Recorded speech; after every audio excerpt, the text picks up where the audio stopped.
না কোন ধরনের আন্দোলন করে শিল্প কারখানা বন্ধ করবেন না।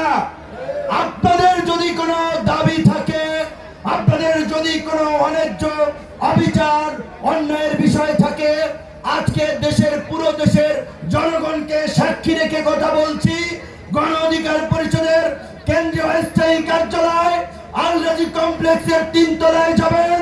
আপনাদের প্রত্যেকটি দাবি আদায়ে আমরা রাজপথেও থাকবো, আলোচনার মাধ্যমে সমাধানও করব।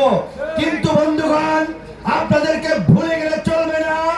এই সবেমাত্র 2 মাস হয়েছে ছাত্র জনতা গণ অভ্যুত্থান করে একটা ফ্যাসিস্ট শাসনের পদত্যাগ ঘটিয়েছে, একটা ফ্যাসিবাদী শাসনের অবসান ঘটিয়েছে। এই ফ্যাসিবাদী শাসকরা গত 1.5 দশকে অন্তত কয়েক হাজার পরিবারকে হাজার কোটি টাকার মালিক বানিয়েছে, কয়েক লক্ষ পরিবারকে শত শত কোটি টাকার মালিক বানিয়েছে। কাজে এই সরকার যেন সুন্দরভাবে দেশ চালাতে না পারে, বাংলাদেশ যেন একটি ব্যর্থ কার্যকর রাষ্ট্রে পরিণত করে, তাই তারা নানামুখী চক্রান্ত করছে। তাই তাদের চক্রান্ত সম্পর্কে সজাগ এবং সতর্ক থেকে দেশকে স্থিতিশীল রাখতে হবে। দেশের অর্থনীতির চাকাকে সচল করার জন্য গার্মেন্টস সহ সকল সেক্টরকে স্থিতিশীল রাখতে হবে। আমরা পরিষ্কারভাবেই বলছি, গার্মেন্টস সহ শ্রমিকদের যে ন্যূনতম মজুরির দাবি 20,000 টাকা অত্যন্ত যৌক্তিক দাবি। গার্মেন্টস সহ অন্যান্য প্রতিষ্ঠানের শ্রমজীবী মানুষরা ওভারটাইমের জন্য যে বেতনের দাবি করছে যৌক্তিক দাবি। এক্সট্রা ডিউটি করালে বিশাল মিছিল আমাদের মাঝে প্রবেশ করেছে। ইতিমধ্যে সারা বাংলায় বিভিন্ন গাজীপুরে বিভিন্ন পার্লামেন্ট কাপানোর কোন নেতা আছে? সারা বাংলাদেশে কথা বলার কোন নেতা আছে?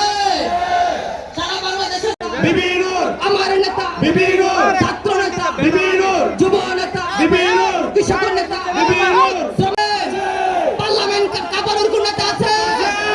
মেহনতি মানুষের কথা বলার কোন নেতা আছে? আছে যুবকদের কোন নেতা আছে? আছে দাবি আদায়ের কোন নেতা আছে?